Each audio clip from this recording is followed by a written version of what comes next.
Transport TV की नई पेशकश है ट्रांसपोर्ट मॉल, जो कि गाड़ियों का बीमा करवाने के लिए सबसे सही जगह है। तो बीमा के लिए व्हाट्सएप करें गाड़ियों के नंबर 90 831 पर।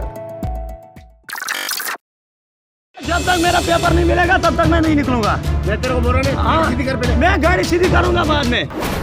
हाँ हम लगाएंगे, गाड़ी लगाएंगे आगे जब तक मेरा और इसने मुझे बहन की गाली निकाली यहाँ पे।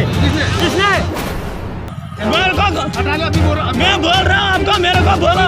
ये बोल रहा है पहले जम्मू की गाड़ी को एंट्री लिया, कश्मीरी गाड़ी को नहीं छोड़ रहे हैं। पिक्चर बनाऊंगा, पिक्चर नहीं बनाऊंगा फिर क्या बोला। पिछले चक्कर 22,000 का दे दिया मैंने पर्ची में, जो मैंने भुगताया पिछले चक्कर। चालान सबका बनेगा। चालान वो बोल रहा है, ये बोल रहा है 5,500 दे दो, इसका बोल रहा है, इसने रोया आपके सामने।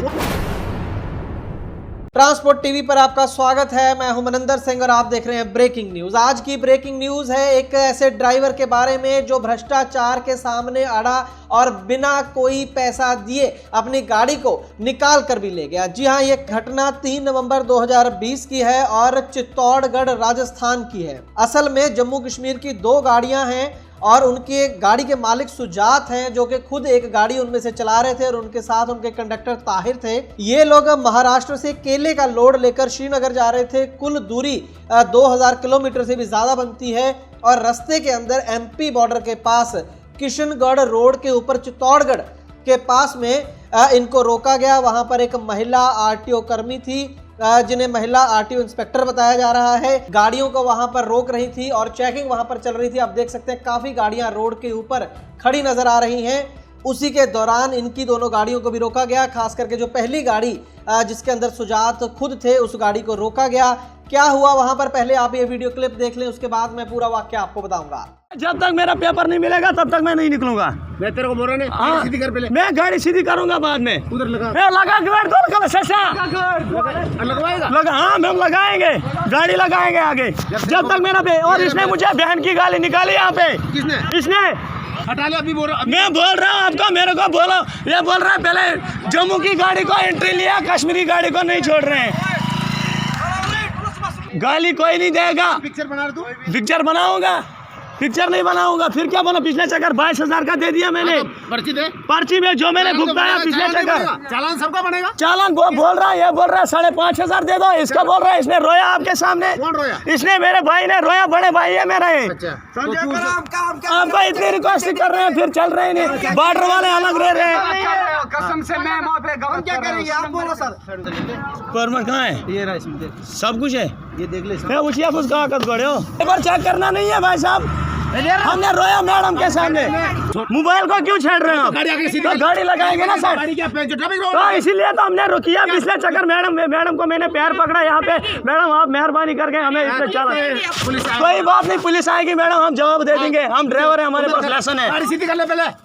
ये भी ड्राइवर है, इनके लिए भी है, इनके लिए भी ये है। ये मेरे लिए नहीं है भाई साहब, चालान हो गया। ये मेरे लिए नहीं है, ये इनके लिए भी है। ड्राइवर लोग है, ये इनके लिए भी है, मेरे लिए नहीं है। ये इनके लिए भी है। वो खुद बोल रहे हैं खड़े करके रखो गाड़ी।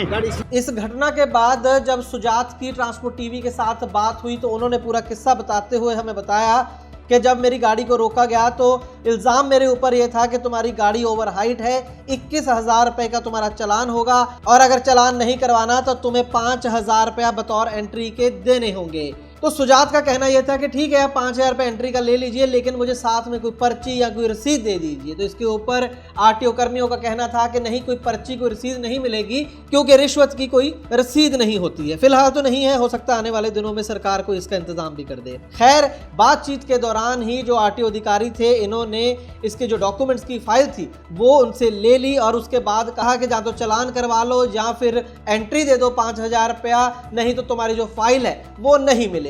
इसके बाद कई बार सुजात ने उनकी मिन्नतें की कि आप मुझे जाने दें, मेरी गाड़ी ओवर हाइट नहीं है, मैं ओवर हाइट का ना तो चालान कराना चाहता हूं, ना ही मैं आपको रिश्वत देना चाहता हूं। लेकिन जो आरटीओ कर्मी थे वो भी अपनी जिद पर अड़े थे सुजात के हिसाब से। तो उनका ये कहना था कि ठीक है, तुम ऐसे करो कि फाइल हम तुम्हारी ले जा रहे हैं, तुम आरटीओ चित्तौड़गढ़ आकर अपनी फाइल वहां से ले जाना।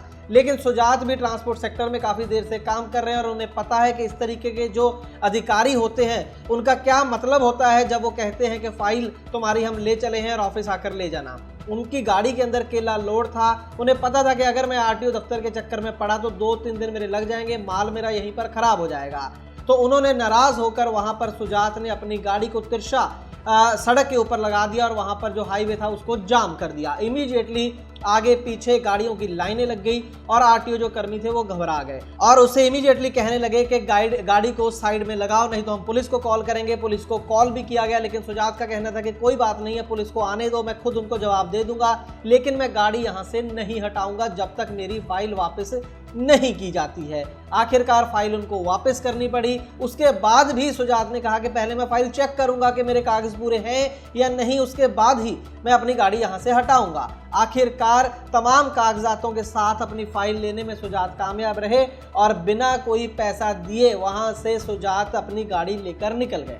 जब सुजात और आरटीओ कर्मियों की बहस आपस में चल रही थी तब एक और दिलचस्प वाकया देखने को ये मिला कि जो आरटीओ कर्मी थे वो बार बार उनके ऊपर प्रेशर ये डाल रहे थे कि तुम्हारी वजह से हाईवे जाम हो रहा है, बाकी ड्राइवरों का टाइम वेस्ट हो रहा है और तुम्हारे चक्कर में बाकी गाड़ियों के भी चालान हो जाएंगे। लेकिन जो वहां पर दूसरी गाड़ियों के ड्राइवर मौजूद थे उनका कहना था कि कोई बात नहीं, हमें कोई चिंता नहीं है, हम सुजात के साथ में हैं और उसको हौसला देते रहे कि तुम अड़े रहो, हम तुम्हारे साथ हैं, टेंशन लेने की बात नहीं है। तो इस यूनिटी को देखकर भी जो यहाँ पर महिला आरटीओ कर्मी है उसे अपनी जिद से हटना पड़ा और इस गाड़ी को वहां से बिना कोई रिश्वत लिए और बिना कोई चालान किए जाने देना पड़ा। इस पूरे वाकया को देखकर ये लगता है कि चाहे मध्य प्रदेश हो चाहे राजस्थान हो, लगता है कि हर राज्य के जो घूसखोर आरटीओ कर्मी हैं, पुलिस कर्मी हैं, उनमें होड़ लगी है ज्यादा से ज्यादा रिश्वत लेने में, ज्यादा से ज्यादा रिश्वत इकट्ठा करने की और बिना किसी शर्म बिना किसी डर के। लेकिन फिर भी हम दाद देते हैं सुजात की, जो इस भ्रष्टाचार के सामने खड़ा रहा और अपनी गाड़ी को वहां पर बिना कोई पैसा दिए लेके जाने में कामयाब रहा। आज की ब्रेकिंग न्यूज में बस इतना ही। ट्रांसपोर्ट टीवी देखने के लिए बहुत बहुत शुक्रिया। ट्रांसपोर्ट मॉल ने शुरू कर दी है क्लेम हॉटलाइन। अगर आपने बीमा पॉलिसी ली है ट्रांसपोर्ट मॉल से और हो जाए कोई दुर्घटना तो आप कभी भी इस क्लेम हॉटलाइन पर फोन कर सकते हैं। जैसे ही आप ट्रांसपोर्ट मॉल से बीमा पॉलिसी खरीदेंगे आपको हॉटलाइन का ये नंबर दे दिया जाएगा और ये नंबर 12 महीने 30 दिन और 24 घंटे खुला रहेगा। तो अब क्लेम की चिंता छोड़ें और बीमा करवाएं सिर्फ ट्रांसपोर्ट मॉल से। ट्रांसपोर्ट टीवी को YouTube पर अभी करें सब्सक्राइब और दबाएं बेल आइकन। फेसबुक पर लाइक करें हमारा पेज और ट्विटर पर भी करें फॉलो। ट्रांसपोर्ट टीवी, जानकारी लाभकारी।